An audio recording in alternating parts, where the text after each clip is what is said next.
Okay, good to see everybody. Obviously, a tough loss last week, and we win as a team, we lose as a team. Thought it was a pretty solid first game on special teams. I thought our punt unit was sharp.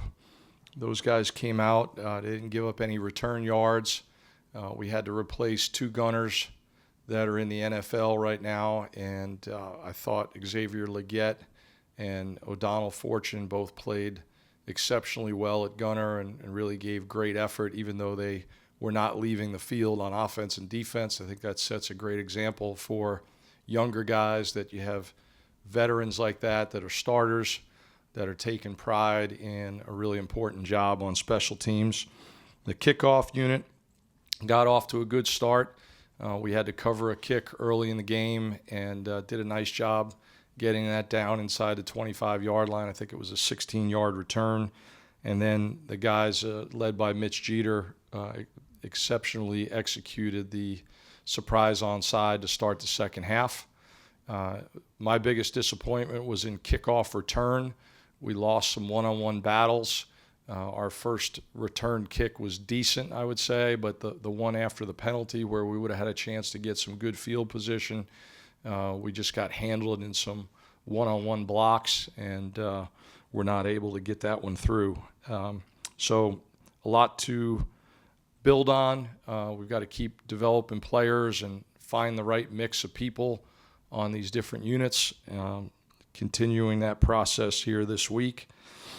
I do want to congratulate my guys at Duke, and I mean no disrespect to Clemson. We lost, they lost, people lose games, but I've got some really close connections on that staff.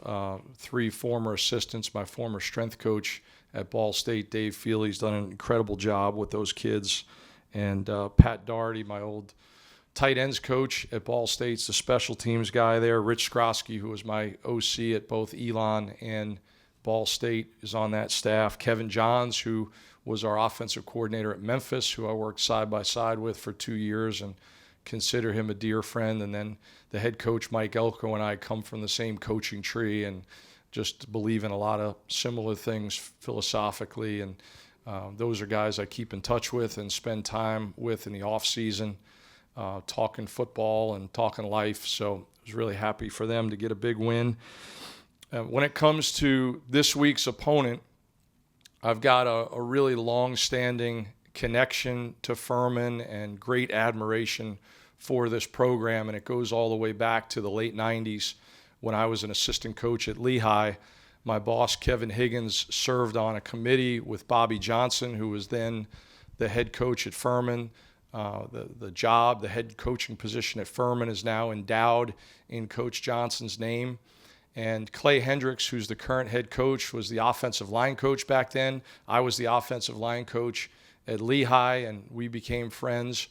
And then shortly thereafter, when I was the head coach at Lehigh at age 31, and in our first season, 2001, we went down there in a second-round playoff game, got beat by a great Furman team that went on to the national championship. But that was really my first exposure to Greenville and their campus, and just seeing the things they had in place there as a football program. In subsequent years, I worked camps there. I played in their football alumni golf outing. I was around that program a lot, and I almost felt like the fifth Beatle for a while. And then when the Elon job came open, and Elon had recently gone into the Southern Conference, I think they had won one Southern Conference game in 3 years. But those guys at Furman, including Coach Hendricks, were very helpful with me in terms of just educating me on the Southern Conference and some of the challenges and some of the potential at Elon. And I remember every game that we played against Furman, including that playoff game at Lehigh. But those matchups we had at Elon, they beat us in Burlington the first year. They beat us in a 50-something shootout in Greenville. The next year we had a chance to recover an onside kick and didn't get it done. And then we finally beat them back in Burlington in 2008. And you would have thought we just won the Super Bowl. We made that a rivalry. It probably wasn't a rivalry to Furman, but we made it a rivalry at Elon. And so just a lot of, getting post-game meals at Tommy's Country Ham House in Greenville. When we flew in there at Ball State to play Clemson in 2012, the first thing we did when we landed was we drove to Tommy's Country Ham House and had lunch there. It was a non-negotiable, as I like to say. That was what we were doing. So my two oldest children both applied to Furman, and deep down I kind of hoped one of them might go there. One went to Elon and one's at TCU, so they both made great choices. But again, just a lot of admiration for this program and some great friendships with people there. And then the last thing I'll say is, half my career was spent at the FCS level, at Dartmouth, at Lehigh, and at Elon. And in many ways, I still consider myself to be a small college guy because you don't forget where you came from. And just some great memories of coaching at that level, some of the games that I've been involved with. I've been at Lehigh when we went to Buffalo and beat a team with 85 scholarships on the road on a Thursday night to open the season. So I understand, the mindset of a confident team that'll be coming in here, a team that's won a lot of games. And so for me, this week is just like any other week. It doesn't matter to me if we're playing the FBS national champ or we're playing an FCS playoff team. My approach is the same. We've got a great sense of urgency to get better. I think the players feel that in me this week. We need to have a greater sense of urgency to get better because we still have a lot of questions to answer here on special teams moving forward. And we're in the thick of the season now and time's running out. So we need to continue to have a good week to get ready for Saturday. Any questions for Pete Best? Pete Lembo. I knew somebody would get it. David Best.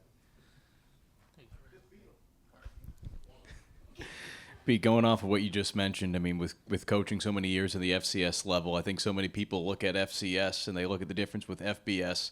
This is a team, of course, that led the country in FCS for block kicks last year. What's the biggest difference you've noticed, between FCS and FBS players, and what are you relaying to your guys to get them ready for this week? Yeah, I would say this.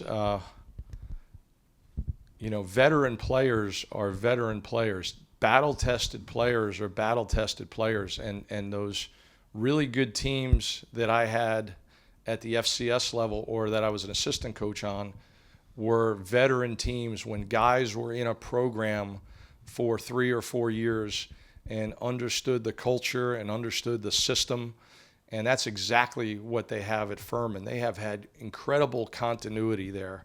And you look at this team now with the grad students that they have and the fifth-year seniors that they have and the fourth-year juniors that you have. That's how you win football games at any level, is by having veteran guys who have been in the system that are battle-tested, because there's no surprises when you're a player like that. And at any level, the really good teams that we had at Ball State were the same way. They had veteran guys, redshirt juniors, redshirt seniors, and as soon as you flip that and all of a sudden you're playing some young guys, they might be 4-star recruits, but it's still big for them when they get into a college football game and all the different variables that are going on. So these guys are they're like a very highly disciplined army.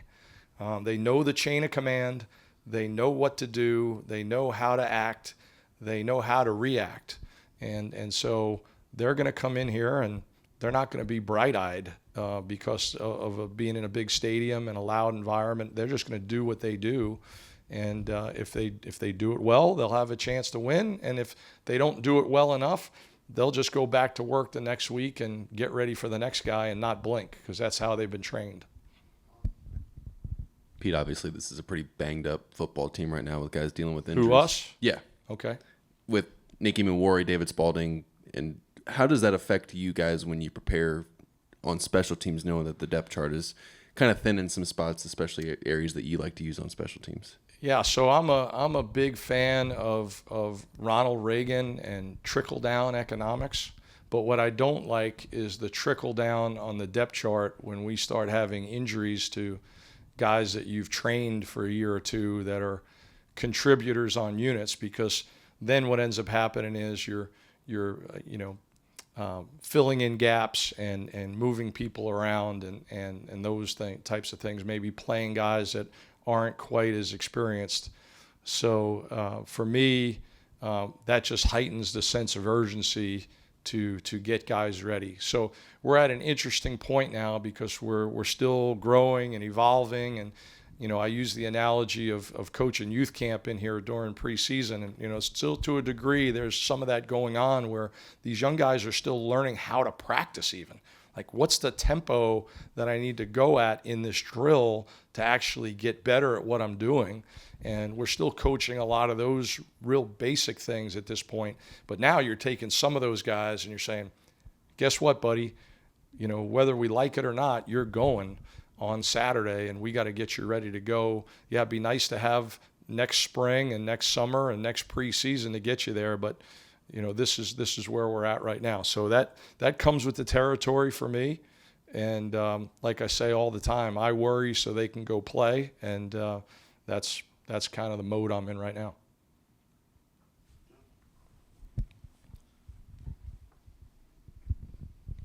What was your reaction to the chain crew delay at the start of the second half? Did y'all consider not running that onside kick?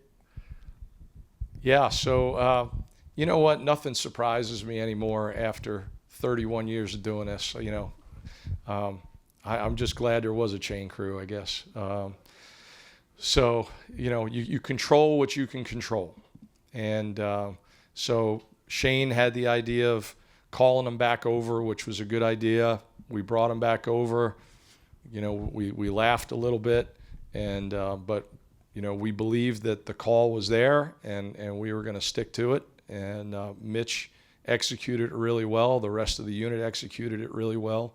So that was really good to see. But yeah, that's sort of a philosophy on life that's a lot easier to say than it really is to always live by it. But the chain crew wasn't going to talk us out of a good call right there. So I'm glad that the kids handled that adversity well and went out and executed. Tommy, Pete, a couple for you. First, was that Mitch?